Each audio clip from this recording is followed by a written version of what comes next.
Hello students, I welcome you all to this YouTube channel. और आज हम आपके लिए लेकर आए हैं एंशिएंट इंडियन हिस्ट्री का सिलेबस। और ये जो सिलेबस है ये आपके किसी भी एग्जाम की तैयारी करते वक्त आपके काम आने वाला है। चाहे आप यूपीएससी के सिविल सर्विसेज एग्जामिनेशन की तैयारी कर रहे हैं, चाहे किसी भी स्टेट के पीसीएस की तैयारी कर रहे हैं, या फिर आप कोई भी ऐसे एग्जाम की तैयारी कर रहे हैं जो डिफेंस फोर्सेस से रिलेटेड है, या फिर कोई भी ऐसा एग्जाम जहां पर आपको गजेटेड ऑफिसर बनने का मौका मिले और वहां पर हिस्ट्री पूछी जा रही है, तो वहां पर एंशिएंट इंडियन हिस्ट्री से क्वेश्चंस आते ही आते हैं। भले ही इन क्वेश्चंस के जो नंबर्स हैं वो मॉडर्न हिस्ट्री के कंपैरिजन में थोड़े कम होंगे, पर ये क्वेश्चंस पूछे जरूर जाते हैं। तो अब ये क्वेश्चंस आप अच्छी तरह से अटेम्प्ट कर पाए, इसके लिए जरूरी है कि आप जो इस वीडियो में आपको सिलेबस बताया जाए उसको डेडिकेटेडली फॉलो करें। बहुत बड़ा सिलेबस नहीं है, छोटा सा सिलेबस है, बस उसी को आपको फॉलो करना है और आपका एक भी क्वेश्चन एंशिएंट इंडियन हिस्ट्री का नहीं छूटेगा। तो आइए शुरू करते हैं एंशिएंट इंडियन हिस्ट्री के सिलेबस के साथ। देखिए, जब हम बात करते हैं एंशिएंट इंडियन हिस्ट्री के सिलेबस की, तो हमारे सामने जो पहला टॉपिक आता है वो आता है प्री हिस्ट्री। यानी हमारा सिलेबस प्री हिस्ट्री के साथ शुरू होता है। प्री हिस्ट्री वो टाइम पीरियड है जो शुरू होता है 5 लाख बीसीई से और खत्म होता है अराउंड 1500 बीसीई में। तो काफी लंबा टाइम पीरियड है। और इस प्री हिस्ट्री के टाइम पीरियड को हम कई बार स्टोन एज भी कहते हैं, पाषाण युग भी कहते हैं। तो स्टोन एज, जैसे कि नाम से ही पता चल रहा है कि इस पूरे टाइम पीरियड में इंसान ने, यानी मानव ने, ह्यूमन ने टूल्स के तौर पर स्टोन्स का यूज किया है अपने डिफरेंट पर्पसेस को फुलफिल करने के लिए। और इसी स्टोन एज को, इसी प्री हिस्ट्री को हम 4 कैटेगरीज में, 4 कैटेगरीज में डिवाइड कर देते हैं। एक कैटेगरी है हमारे पास पैलियोलिथिक एज, जो 5 लाख बीसी से शुरू होती है और 10,000 बीसी तक खत्म होती है। फिर दूसरी कैटेगरी है स्टोन एज की, मेसोलिथिक एज, जो 10,000 बीसी से शुरू होती है और 7,000 बीसी तक जाती है। फिर हमारे पास एक नियोलिथिक एज, ये थर्ड कैटेगरी है स्टोन एज की, ये 7,000 बीसी से शुरू होती है और 3,000 बीसी तक खत्म हो जाती है। और फिर लास्ट में आती है हमारे पास चाल्कोलिथिक एज, जो शुरू होती है 3000 बीसी से और अराउंड 1500 बीसी आते आते ये भी खत्म हो जाती है। अगर मैं इस स्टोन एज की या प्री हिस्ट्री की डिफरेंट कैटेगरीज की बात करूं, तो ये पैलियोलिथिक एज वो एज है जहां पर ह्यूमन एग्जिस्टेंस के अर्लीस्ट ट्रेसेस मिले हैं। यानी इंडिया में अगर ह्यूमन के एग्जिस्टेंस के अर्लीस्ट ट्रेसेस की हम बात करें तो वो मिले हैं 5 लाख बीसी में, और तब से लेकर 10,000 बीसी तक ये हमारा पैलियोलिथिक एज है। पैलियोलिथिक एज में जो लोग थे वो एक तो केव्स में रहा करते थे, या फिर रॉक शेल्टर्स में रहते थे, गुफाओं में रहते थे, या फिर चट्टान के नीचे जो शेड होती थी उसके नीचे रहते थे। और ये सरवाइव करते थे 2 ही एक्टिविटीज के दम पर। एक तो ये डिपेंडेंट थे हंटिंग पर, शिकार पर, जानवरों का शिकार करते थे। दूसरा ये डिपेंडेंट थे गैदरिंग पर, तो जंगलों में जाके कुछ वाइल्ड फ्रूट्स या वेजिटेबल्स को इकट्ठा करके फिर उससे इनका सर्वाइवल होता था। साथ ही साथ ये वो टाइम पीरियड है जब इन्हें ना तो फायर की नॉलेज है, आग की कोई नॉलेज नहीं है, ना ही इनको एग्रीकल्चर की नॉलेज है, और ना ही इन्हें किसी दूसरी चीज की नॉलेज है।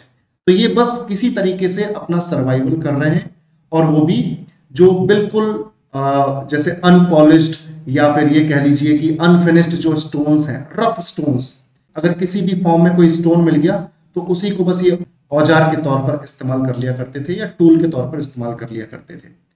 तो बेसिकली पैलियोलिथिक एज में rough stones, unpolished, unfinished stones का इस्तेमाल करते थे ये औजार के तौर पर, और इन्हें किसी भी चीज की नॉलेज नहीं है।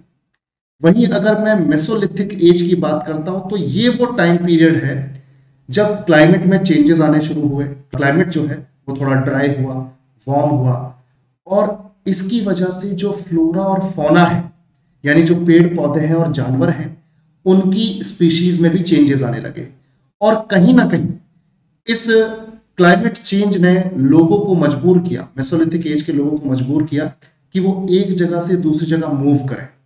और जब वो एक जगह से दूसरी जगह मूव करते हैं तो यहां पर कुछ चीजें अब बदलने लगती हैं age compare to palaeolithic age. Mesolithic age में अभी भी ये केव्स में ही रह रहे हैं, रॉक शेल्टर्स में ही रह रहे हैं, पर फिर भी इनकी जो अब सर्वाइवल एक्टिविटीज हैं वो थोड़ी सी एक्सपैंड होने लगी है। पहले तो ये सर्वाइवल के लिए सिर्फ गैदरिंग और हंटिंग पर डिपेंडेंट थे, अब ये मेसोलिथिक एज में फिशिंग भी करने लगे हैं। और साथ ही साथ सबसे बड़ा चेंज आया है कि इन्होंने अब जानवरों को पालना शुरू कर दिया है। They started animal husbandry. तो एनिमल हस्बेंड्री भी आपको मेसोलिथिक एज में देखने को मिल जाएगी। फिर टाइम चेंज होता है और नियोलिथिक एज आता है। नियोलिथिक एज में काफी चेंजेस देखने को मिलते हैं, जैसे कि ये रह तो अभी भी केव्स और रॉक शेल्टर्स में ही रहे हैं, पर एक डिफरेंस यहां पे देखने को मिलता है कि अब ये जहां पर भी रहते हैं, केव्स में या रॉक शेल्टर्स में, इन्होंने उन वॉल्स को पेंटिंग के थ्रू डेकोरेट करने का काम शुरू कर दिया है। इन्होंने डांसिंग एक्टिविटीज या फिर अपनी हंटिंग की जो एक्टिविटीज हैं उनको पेंट करना शुरू कर दिया है वॉल्स पर। और उसी के साथ साथ इन्होंने बोट्स बनाना शुरू कर दिया है, इन्होंने लैंड को कल्टीवेट करना शुरू कर दिया है। तो बेसिकली एग्रीकल्चर नियोलिथिक एज में शुरू हो गया है। और साथ ही साथ जो हम देख रहे थे कि पेलियोलिथिक एज में ये काफी रफ, अनपॉलिश्ड और अनफिनिश्ड जो टूल्स हैं, स्टोन्स हैं, उनका इस्तेमाल कर रहे थे। नियोलिथिक एज आते आते ये पॉलिश्ड और साथ ही साथ फिनिश्ड स्टोन्स का इस्तेमाल कर रहे हैं टूल्स के तौर पर। तो इस तरीके से हम देखते हैं कि पेलियोलिथिक से लेकर नियोलिथिक तक कई सारे चेंजेस अब होने लगे हैं। और अगर मैं चाल्कोलिथिक एज की बात करूं तो चाल्कोलिथिक एज वो टाइम पीरियड है स्टोन एज का जहां पर इंसान स्टोन को छोड़कर पहली बार मेटल की तरफ बढ़ रहा है। और जो फर्स्ट मेटल था वो था कॉपर, जिसको ह्यूमन ने इस्तेमाल किया। तो चाल्कोलिथिक एज में अब जो ह्यूमन की जो सोसाइटी है वो थोड़ी सी एडवांस लेवल पर जाकर चीजों को इंप्रूव करने की कोशिश कर रही है। तो ये प्री हिस्ट्री का टाइम पीरियड है। तो इसमें आपको बेसिकली बस यही जानना है कि पेलियोलिथिक एज में ह्यूमन किन एक्टिविटीज में इन्वॉल्व था, किस तरह के टूल्स को इस्तेमाल कर रहा था, और यही दो चीजें आपको बाकी तीनों प्री हिस्ट्री की कैटेगरीज में जानना है। इससे ज्यादा आपको कुछ नहीं करना। अब हमारे पास है हमारा नेक्स्ट टॉपिक, बहुत इंपॉर्टेंट टॉपिक है, फ्रीक्वेंट क्वेश्चंस आते हैं आपकी एंशिएंट हिस्ट्री में। यहां से इंडस वैली सिविलाइजेशन, आप सबको पता होगा, हम लोग बचपन से पढ़ते आ रहे हैं इसके बारे में कि Indus valley civilisation Indian subcontinent की फर्स्ट अर्बन सिविलाइजेशन का स्टेटस अपने पास रखती है। कई सारी जो प्रोमिनेंट साइट जिनके नाम आपने सुने, हड़प्पा, मोहनजोदारो, चान्हूदारो, उसके अलावा कोटदीजी, रोपड़, बनावली, कालीबंगन, धौलावीरा, जितने भी आपने ये साइट्स के नाम सुने सब इंडस वैली सिविलाइजेशन की साइट्स हैं। तो इंडस वैली सिविलाइजेशन जब भी आप पढ़ेंगे तो इस पूरे ही चैप्टर में आपको कुछ 7 to 8 टॉपिक्स को कवर करना है। मैं बता देता हूं टॉपिक्स। जब भी आप इंडस वैली सिविलाइजेशन पढ़े तो सबसे पहले तो आप इंट्रोडक्टरी फैक्ट्स पढ़ें सिविलाइजेशन के बारे में, कि भाई ये सिविलाइजेशन को किसने डिस्कवर किया, किसकी हेल्प से डिस्कवर किया। उसके साथ जब इंडस वैली सिविलाइजेशन डिस्कवर हुई तो लार्जेस्ट साइट, लार्जेस्ट आर्किटेक्चर क्या था, इसका ज्योग्राफिकल एक्सटेंट क्या है, कि ये इंडस वैली सिविलाइजेशन कहां से कहां तक फैली हुई थी, यह आपको पता करना है। साथ ही साथ आप यहां पढ़ेंगे कि इंडस वैली सिविलाइजेशन क्योंकि एक अर्बन सिविलाइजेशन थी तो यहाँ पे टाउन प्लानिंग कैसी थी, बिल्डिंग कंस्ट्रक्शन कैसा था, साथ ही साथ यहाँ पे जो पॉलिटिकल स्ट्रक्चर था, पॉलिटिकल ऑर्गेनाइजेशन था, वो किस तरह से काम करता था। फिर आपको पता होना चाहिए कि यहाँ पर कौन कौन से इकोनॉमिक एक्टिविटीज थी जिनमें लोग इन्वॉल्व थे और अपने सर्वाइवल को बेहतर बना रहे थे। साथ ही साथ आपको ये भी पता होना चाहिए कि यहाँ पर कुछ सील्स का भी इस्तेमाल किया जाता था बेसिकली आइडेंटिटी के तौर पर। तो वो सील्स कितने तरह की थी, उन सील्स पर क्या लिखा होता था, या किस तरह के पिक्टोग्राफ्स बने होते थे, ये सब आपको जानने को मिलेगा। उसी के साथ आप यहाँ की सोशल लाइफ, रिलीजियस लाइफ और मोस्ट इंपॉर्टेंटली आपको पढ़ना होगा स्क्रिप्ट। जो कि आज तक अनडिसाइफर्ड है, आज तक पढ़ी नहीं जा सकी है इंडस वैली सिविलाइजेशन की स्क्रिप्ट। तो उसके बारे में भी कुछ 5 to 6 फैक्ट्स हैं, वो आपको जानना है। और आखिर में आप एक छोटे से टॉपिक के साथ इसको एंड कर देंगे कि इस सिविलाइजेशन का डिक्लाइन कैसे हुआ। तो जब भी इंडस वैली सिविलाइजेशन पढ़े तो इन पॉइंट्स पर अच्छा खासा ध्यान दें। फिर हम बात करते हैं हमारे थर्ड टॉपिक की, जो है वैदिक पीरियड यानी कि द आर्यंस। अब वैदिक पीरियड को भी हम लिख रहे हैं यहाँ पे द आर्यंस। बेसिकली ये वो टाइम है जब सेंट्रल एशिया की तरफ से आर्यंस यानी एक अलग रेस सेंट्रल एशिया की तरफ से इंडिया में आती है। और ऐसा माना जाता है कि सेंट्रल एशिया में जो कैस्पियन सी है उसके आसपास के इलाकों से ये लोग आए और इन्होंने यहाँ इंडिया, आज का पाकिस्तान और आज के अफगानिस्तान वाले इलाके में खुद को सेटल कर लिया। तो मैक्स मुलर करके एक हिस्टोरियन है, उन्हीं की ये थ्योरी है कि सेंट्रल एशिया से ये लोग आए थे। तो यूनिवर्सल थ्योरी है, सब लोग इसको ट्रस्ट करते हैं, हम भी करते हैं। तो आप मान सकते हैं कि आर्यंस जो है वो सेंट्रल एशिया से आए। पर वैदिक पीरियड को हम देख सकते हैं यहाँ पर कि दो कैटेगरीज में डिवाइड किया हुआ है, दो फेजेस में डिवाइड किया हुआ है। एक तो अर्ली वैदिक पीरियड है और एक लेटर वैदिक पीरियड है। देखिए, अर्ली वैदिक पीरियड में आपको बेसिकली आर्यंस कहाँ सेटल हुए, उनके रीजन्स के बारे में जानना है। उसके बाद आपको जानना है कि वहां पर उनका पॉलिटिकल ऑर्गेनाइजेशन कैसा था, उनकी सोशल लाइफ कैसी थी, उनका रिलीजन कैसा था, या फिर उनकी इकोनॉमी कैसी थी, ये सब आपको जानना होता है। और सेम चीज आपको लेटर वैदिक पीरियड में भी पढ़नी है। यानी आप अर्ली वैदिक पीरियड और लेटर वैदिक पीरियड को कंपेयर कर सकते हैं in terms of region, religion, political organisation, उसके बाद सोशल लाइफ, इकोनॉमिक लाइफ, ये सारी चीजों के पर्सपेक्टिव से आप दोनों पीरियड्स को डिफरेंशिएट कर सकते हो। और इसी तरह के बेसिक क्वेश्चंस कभी कभार यहां से पूछे जाते हैं। तो वैदिक पीरियड आप पढ़ें ना पढ़ें वो आपकी चॉइस है, पर ये बहुत ज्यादा रेलेवेंट नहीं है आपके एग्जामिनेशन पॉइंट ऑफ व्यू से। पर एक चीज है, जब आप लेटर वैदिक पीरियड अगर पढ़ते भी हैं तो यहां पर आपको देखने को मिलेगा, कुछ वैदिक टेक्स्ट्स उस जमाने के, जैसे 4 वेदास हैं हमारे पास, 4 वेदास हैं, ऋग्वेद, यजुर्वेद, सामवेद, अथर्ववेद। उसके अलावा कुछ उपवेदास हैं, वेदांग हैं, उसके अलावा दर्शन है, स्मृति है, उपनिषद्स हैं। तो इस तरह की जो टेक्स्ट्स हैं, जो वैदिक टेक्स्ट्स हैं, वो आपको थोड़ी सी जानकारी उनके बारे में रखनी होगी, क्योंकि एग्जाम में कभी कभार वहां से क्वेश्चंस पूछे गए हैं। तो अगर आपको वैदिक पीरियड पढ़ना भी है तो आप ये वैदिक टेक्स्ट्स के बारे में जरूर पढ़ लें।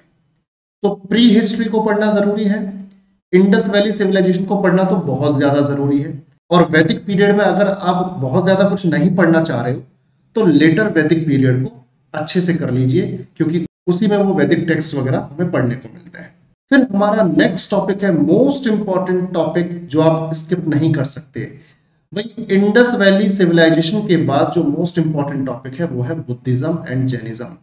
देखिए, दोनों के दोनों जो नए रिलीजन्स थे उस जमाने में एक दूसरे के कॉन्टेम्परेरी थे, और साथ ही साथ एक को लॉर्ड बुद्धा ने शुरू किया, एक को हमारे वर्धमान महावीर ने शुरू किया।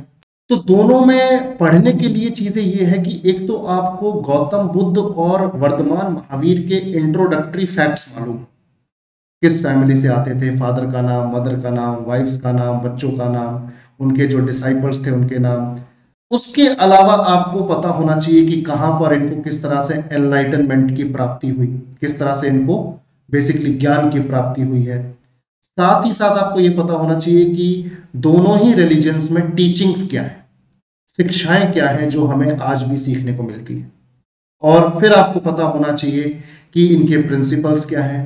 फिर आपको यहाँ पे पढ़ना होगा कि इन दोनों ही रिलीजन्स को इंप्रूव करने के लिए जिस तरह से काउंसिल्स कंडक्ट की गई हैं, जैसे जैनिज्म में हमें सिर्फ 3 काउंसिल्स देखने को मिलती हैं, वहीं बुद्धिज्म में 4 काउंसिल्स हैं रिलीजन में इंप्रूवमेंट करने के लिए या उसमें कुछ मॉडिफिकेशन करने के लिए। तो ये आपको देखने होंगे। और लास्ट में बुद्धिज्म और जैनिज्म में आपको देखना होगा कि किस तरह के रिलीजियस टेक्स्ट्स इनके हुआ करते थे, कौन कौन से टेक्स्ट थे, उनमें क्या क्या डिस्क्रिप्शन था, ये थोड़ा बहुत आपको देखना पड़ता है। फिर नेक्स्ट इंपॉर्टेंट टॉपिक है the Mahajanapadas and Magadh empire. देखिए, महाजनपदास बेसिकली उस जमाने के बड़े बड़े किंगडम्स थे, और इन्हीं में कुछ नाम जैसे मैं आपको बता दूं, जैसे मगध, कौशल, कुरु, पांचाल, गांधार, अवंती, मत्स्य, शूरसेन, इस तरह से कई सारे जो हैं महाजनपदास थे। इनफैक्ट 16 महाजनपदास थे। 16 महाजनपदों की बात होती है, उनमें से कुछ के जो इंपॉर्टेंट थे बहुत ज्यादा, उनके मैंने नाम आपको बताए, और उन सब में 16 महाजनपदास में सबसे जो फेमस था, सबसे जो पावरफुल था, वो था मगध महाजनपद, और इसी को हम बोल रहे हैं मगध एम्पायर। और जब भी हम मगध एम्पायर पढ़ते हैं तो अर्ली मगध एम्पायर में आपको ये 3 डायनेस्टीज, हर्यंका जिसमें आपको बिंबिसार, अजातशत्रु, उदयन, ये 3 रूलर्स पढ़ने होते हैं। इनमें से अजातशत्रु जो है वो काफी फेमस रहे हर्यंका डायनेस्टी में, क्योंकि अजातशत्रु के टाइम पर ही फर्स्ट बुद्धिस्ट काउंसिल हुई थी। उसके अलावा जब हर्यंका डायनेस्टी डिक्लाइन हुई तो शिशुनाग डायनेस्टी रूल करने आती है, और शिशुनाग डायनेस्टी में जो सबसे पहला रूलर था वो शिशुनाग ही था, और उसके अलावा उनके जो बेटे थे काल अशोक, उनका यहाँ पर जिक्र होता है। फिर मगध एम्पायर को और भी पावरफुल बनाया नंद डायनेस्टी ने, जो कि काफी फेमस डायनेस्टी थी, और इसके एक बहुत बढ़िया रूलर थे जिन्होंने मगध एम्पायर को ग्रेटर हाइट्स पर पहुंचाया, जैसे महापद्मनंद। पर इन्हीं के एक डिसेंडेंट थे धनानंद, जिन्होंने अपने एक्ट्स के चलते, अपने एटीट्यूड के चलते इस नंद डायनेस्टी को बर्बाद कर दिया। और नंद डायनेस्टी को बर्बाद करने में धनानंद के साथ साथ चाणक्य, यानी हमारे जो विष्णुगुप्त, कौटिल्य हैं, उनका भी पूरा रोल रहा, क्योंकि वही थे जिनको धनानंद ने इंसल्ट किया, और बाद में उसका बदला लेने के लिए चाणक्य ने चंद्रगुप्त मौर्य को चुना, एक बच्चे को चुना, और उसको नंद डायनेस्टी के धनानंद के साथ बैटल में उतारा, और फाइनली नंद डायनेस्टी जो है उसका डिक्लाइन हो गया, और चंद्रगुप्त मौर्य जो है मौर्यन एम्पायर की शुरुआत करते हैं मगध में। इसी तरह से फिर मौर्यन एम्पायर आपके लिए थर्ड इंपॉर्टेंट टॉपिक हो जाता है। तो जब भी आप मौर्यन एम्पायर पढ़ेंगे तो चंद्रगुप्त मौर्य के बारे में आपको 3 to 4 पॉइंट्स मिल जाएंगे, बिंदुसार के बारे में भी आपको 3 to 4 पॉइंट्स मिल जाएंगे, उससे ज्यादा पढ़ने की जरूरत नहीं है। पर आपको सबसे ज्यादा फोकस करने की जरूरत है Ashoka the great, Ashoka the great के ऊपर, क्योंकि इनकी लाइफ और इनके रूल के दौरान मगध में जो जो इवेंट्स हुए हैं वो बहुत इंपॉर्टेंट हो जाते हैं। चाहे इनके हम धम्म की बात करें, चाहे इनके टाइम पे जो कलिंग वॉर हुआ उसकी बात करें, चाहे बाद में इन्होंने जो बुद्धिज्म को अपनाया उसकी बात करें, या फिर इन्होंने जो पब्लिक के साथ एक डायरेक्ट कांटेक्ट एस्टैब्लिश करने के लिए पिलर इंस्क्रिप्शंस या रॉक एडिक्ट्स का सहारा लिया, उनकी बात करें, ये सब आपको अशोका के टाइम पीरियड में देखने को मिलेगा। और ये एग्जामिनेशन पॉइंट ऑफ व्यू से ये सारी की सारी चीजें, चाहे वो पिलर इंस्क्रिप्शंस हो, चाहे इनका धम्म हो, चाहे मेजर रॉक एडिक्ट्स हो या माइनर रॉक एडिक्ट्स हो, वो सब की सब चीजें, वो सब के सब इंपॉर्टेंट है आपके लिए। तो मौर्यन एम्पायर में अशोका को बिल्कुल भी स्किप नहीं करना। तो Indus valley civilisation, Buddhism and Jainism और मौर्यन एम्पायर, ये एंशिएंट हिस्ट्री के काफी इंपॉर्टेंट टॉपिक्स हैं। तो हमारा अगला टॉपिक है किंगडम्स आफ्टर द मौर्यास। देखिए, इसका मतलब है कि मौर्यास के बाद जो किंगडम्स एस्टैब्लिश हुए मगध में, उनकी हमें बात करनी है। तो मौर्यास का जब डिक्लाइन हो गया, जैसे कि हम जानते हैं कि लास्ट रूलर जो थे मौर्यन एम्पायर में वो थे बृहद्रथ। तो अशोक के बाद जितने भी रूलर्स हुए, चाहे दशरथ हो, चाहे संप्रति हो, चाहे फिर ये बृहद्रथ ही क्यों ना हो, ये सारे के सारे वीक थे, और इसी का फायदा उठाया बृहद्रथ के commander in chief Pushyamitra Shunga ने। उन्होंने बृहद्रथ की हत्या कर दी, इनको मार दिया, इनका मर्डर कर दिया, और उसके बाद पुष्यमित्र शुंग ने शुंग डायनेस्टी की शुरुआत की मगध पे।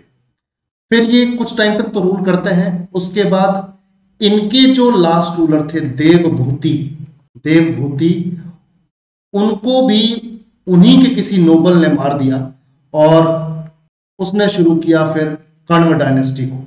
और ये जो कण्व डायनेस्टी को जो शुरू करने वाले इंसान थे जिन्होंने देवभूति को मारा, उनका नाम था वासुदेव। तो Vasudev was the founder of the Kanva dynasty. फिर कर्ण डायनेस्टी के बाद हम बात करते हैं चेदीज। चेदीज बेसिकली ओडिशा के रूलर थे, कलिंग के रूलर थे। और चेदीज में जो सबसे फेमस रूलर था उसका नाम था खारवेल। तो इसके बारे में 1 से 2 पॉइंट्स आपको पढ़ने होते हैं, अदरवाइज आपको ज्यादा पढ़ने की जरूरत नहीं। फिर किंगडम्स आफ्टर द मौर्याज में जो सबसे इंपॉर्टेंट डायनेस्टी है वो आपको पढ़नी है, द सातवाहनास। तो ये बेसिकली जो हमारा पेनिनसुलर इंडिया है, उस पेनिनसुलर इंडिया में ये जो डेक्कन वाला एरिया है यहां पर ये रूल करते हैं सातवाहनास। इसमें सातवाहनास के जो फाउंडर थे, सातवाहन डायनेस्टी के जो फाउंडर थे, उनका नाम था सिमुक। और सिमुक के बाद कोई जो फेमस रूलर हुआ सातवाहन डायनेस्टी में वो थे गौतमी पुत्र सतकर्णी। गौतमी पुत्र सतकर्णी, उन्होंने सातवाहन डायनेस्टी को ग्रेटर हाइट्स पर पहुंचाया, उनकी पावर, उनके प्रेस्टीज को बहुत ऊंचाइयों तक लेकर गए, गौतमी पुत्र सतकर्णी। तो इस तरीके से जब भी अगर आपको किंगडम आफ्टर मौर्याज में कुछ पढ़ना है तो शुंग, कर्ण व चेदीस को अगर आप छोड़ भी दें तो सातवाहन तो आपको पढ़ना ही होगा। You can not skip the Satavahana dynasty. और इसमें भी आपको गौतमी पुत्र सतकर्णी, इसको तो पढ़ना ही। तो Indus valley civilisation, Buddhism, Jainism और उसके बाद मौर्यन एम्पायर, और फिर आपको पढ़ना है द सातवाहनास। फिर मैं बात करता हूं संगम एज की। संगम एज बेसिकली वो टाइम पीरियड था जहां पर हम देखते हैं कि 2nd century AD, 3rd century AD में हमारे साउथ इंडिया में कुछ 2-3 किंगडम्स थे जो रूल कर रहे थे। जैसे अगर ये तमिलनाडु है, ये केरल है, तो तमिलनाडु के इतने पोर्शन पर चोलास का रूल था। और इनकी जो कैपिटल थी वो कावेरी पट्टनम में थी। फिर अगर आज हम केरल की बात करें तो केरल में चेराज हुआ करते थे। और इनकी जो कैपिटल थी वो वंजी थी, केरल के ही अंदर, यानी आज के केरल के अंदर। और पांड्यास जो हैं वो यहाँ पर रूल करते थे, जो बचा हुआ एरिया है तमिलनाडु। पांड्यास की जो कैपिटल है वो मदुरई हुआ करती थी। तो इस तरह से चोला, चेराज और पांड्यास जो हैं वो संगम एज को फॉर्म करते हैं 2nd और 3rd सेंचुरी एडी के आसपास। फिर हमारे पास अगला जो टॉपिक है वो है, तो इस तरह से आप जब संगम एज पढ़े तो इन तीनों किंगडम्स, चाहे चोलास हो, चाहे चेराज हो, चाहे पांड्यास हो, इनके बारे में सिर्फ थोड़ा थोड़ा पढ़ लें, क्योंकि इससे ज्यादा कुछ पूछा नहीं जाएगा आपसे यहाँ पर। तो अब हमारा जो लास्ट टॉपिक है, जो कि काफी ज्यादा इंपॉर्टेंट टॉपिक है, Indus valley civilisation, Buddhism, Jainism, Mauryan empire और सातवाहनास के बाद सबसे इंपॉर्टेंट टॉपिक है अपना the Gupta empire and the post Gupta period. जब भी आप गुप्ता एम्पायर पढ़ते हैं तो आपको कुछ 4 से 5 रूलर्स के बारे में पढ़ना होता है गुप्ता एम्पायर के। जैसे यहाँ के जो फाउंडर थे गुप्ता एम्पायर के वो थे श्रीगुप्त, उनके बारे में ज्यादा कुछ नहीं पढ़ना। उसके बाद घटोत्कच हुए, उनके बारे में भी ज्यादा नहीं पढ़ना। पर जो पहले प्रोमिनेंट रूलर हुए यहाँ पर वो थे अपने चंद्रगुप्त फर्स्ट। उसके बाद उनके जो बेटे हैं समुद्रगुप्त वो आए। समुद्रगुप्त को तो नेपोलियन ऑफ इंडिया भी कहा जाता है, क्योंकि उन्होंने जितने भी बैटल्स लड़े अपनी लाइफ में उनमें से मैक्सिमम बैटल्स को उन्होंने जीता है। और इसी बात को बहुत प्राउडली उनके कोर्ट पोएट हरिशेन ने इलाहाबाद पिलर पर एक लंबे इंस्क्रिप्शन के तौर पर लिखा है, जिसे हम बोलते हैं प्रयाग प्रशस्ति। उस लॉन्ग इंस्क्रिप्शन को बोलते हैं प्रयाग प्रशस्ति, जो समुद्रगुप्त के डिफरेंट बैटल्स में विक्ट्री को बताता है। हरिशेन ने संस्कृत में उसे लिखा है। तो गुप्ता एम्पायर में आपको चंद्रगुप्त फर्स्ट, समुद्रगुप्त, उसके अलावा चंद्रगुप्त 2, उसके अलावा फिर कुमारगुप्त और फाइनली आपको स्कंदगुप्त के बारे में थोड़ा बहुत पढ़ना होगा। पर इसके अलावा आप रूलर्स के बारे में तो पढ़ ही रहे, इसके अलावा आपको गुप्ता एम्पायर में जो सबसे ज्यादा फोकस करना है किसी चीज पर, तो वो है यहाँ का एडमिनिस्ट्रेशन, क्योंकि यहां से बड़े क्वेश्चंस आते हैं। एक तो आपको गुप्ता एम्पायर का एडमिनिस्ट्रेशन पता होना चाहिए, आपको यहाँ का पॉलिटिकल ऑर्गेनाइजेशन पता होना चाहिए, फिर आपको यहाँ की इकोनॉमिक लाइफ पता होनी चाहिए, उसके अलावा यहाँ का रिलीजन, यहाँ की आर्ट, यहाँ का लिटरेचर, और सबसे बड़ी बात यहाँ पर जो साइंस एंड टेक्नोलॉजी है उसके बारे में भी आपको पता होना चाहिए। तो जब भी गुप्ता एम्पायर पढ़ेंगे 4 to 5 रूलर्स के बारे में तो 3 to 4 पॉइंट्स पढ़ने ही है। यहाँ के एडमिनिस्ट्रेशन, यहाँ की पॉलिटिकल ऑर्गेनाइजेशन, यहाँ पे इकोनॉमिक लाइफ, इनका रिलीजन, आर्ट, लिटरेचर और साइंस एंड टेक्नोलॉजी के बारे में जरूर पढ़ें। और पोस्ट गुप्ता पीरियड में आपको बहुत ज्यादा फोकस करने की जरूरत नहीं है। मैंने लिख तो दिया है कि पोस्ट गुप्ता पीरियड में कौन कौन से डायनेस्टीज आकर रूल करती हैं इंडिया के डिफरेंट पार्ट्स में, पर आप फोकस कीजिएगा द वर्धन्स, उसके अलावा आप फोकस कर सकते हैं द राष्ट्रकूटाज, उसके बाद द चोलाज, पालाज एंड गुर्जर प्रतिहार। ये इसलिए बोल रहा हूं मैं क्योंकि द वर्धनास में जो फेमस रूलर हुए वो थे हर्षवर्धन, जिनकी पहले तो कैपिटल हरियाणा के कुरुक्षेत्र के पास एक जगह है थानेसर, वो हुआ करती थी। बाद में इन्होंने थानेसर से अपनी जो कैपिटल है वो शिफ्ट कर ली कन्नौज। और हर्षवर्धन के टाइम में ही एक चाइनीज पिलग्रिम हुएनसांग वो भी आए थे। उसके अलावा एक दूसरे चाइनीज पिलग्रिम आई सिंह वो भी आए थे। और इन्हीं के कोर्ट में हुआ करते थे, इन्हीं के दरबार में हुआ करते थे बाणभट्ट, जिन्होंने हर्षचरित या फिर कादम्बरी, ये एक तरीके से टेक्स्ट लिखे हैं। और खुद हर्षवर्धन ने भी रत्नावली, प्रियदर्शिका नाम से कुछ इस तरह के टेक्स्ट लिखे हुए हैं। तो हर्षवर्धन के बारे में पढ़ना आपको जरूरी है। मैं राष्ट्रकूटास के बारे में इसीलिए बोल रहा हूं क्योंकि ये जो राष्ट्रकूटास हैं और पालाज हैं और गुर्जर प्रतिहाराज हैं, ये तीनों डायनेस्टीज एक लंबे टाइम तक ट्राइपार्टाइट स्ट्रगल में लगे रहे। बेसिकली इन तीनों डायनेस्टीज के बीच में एक युद्ध चलता रहा कन्नौज को लेकर। तो इसीलिए तीनों डायनेस्टी के बारे में थोड़ा थोड़ा पढ़ना है। बाकी आप चोलास के बारे में थोड़ा सा पढ़ सकते हैं क्योंकि इन्होंने साउथ इंडिया में रहकर अपने ट्रेड को इंडोनेशिया, मलेशिया तक फैला दिया था। तो चोलास के बारे में अगर पढ़ना चाहें तो पढ़ सकते हैं। तो इस हिसाब से पूरे एंशिएंट इंडियन हिस्ट्री में आपको कुछ 4 से 5 टॉपिक्स पर फोकस करना है। एक तो इंडस वैली सिविलाइजेशन, दूसरा आपके पास है जैनिज्म और बुद्धिज्म, तीसरा आपके पास है मौर्यन एम्पायर, और चौथा आपके पास है the Satavahanas, kingdom after the Mauryas में। और फिर आप पढ़ेंगे गुप्ता एम्पायर और उसके administration, political organisation, economic life, religion, art, literature and science and technology. और थोड़ा बहुत अगर आपके पास टाइम बचता है तो पोस्ट गुप्ता पीरियड में वर्धन्स, राष्ट्रकूटास, पालास, गुर्जर प्रतिहारास एंड चोलास के बारे में पढ़ दीजिएगा। बाकी देखिए यूपीएससी ने जो सिलेबस डिफाइन किया वो तो सारा मैंने आपको बता दिया, और मैंने आपको ये भी बता दिया कि इस पूरे सिलेबस में से ज्यादा फोकस किस पे करना है। मैं बिल्कुल भी ये नहीं कह रहा हूं कि बाकी जो चीजें हमने कम इंपॉर्टेंस के साथ बताई हैं उन पे फोकस नहीं करना है। यूपीएससी को प्रिडिक्ट नहीं कर सकते। प्रायोरिटी में उन टॉपिक्स को रखें जिनको मैंने आपको बताया है, और अगर आपके पास टाइम बचता है तो बचे हुए टॉपिक्स जो हैं वो भी आप कर सकते हैं। Thank you so much for watching this video.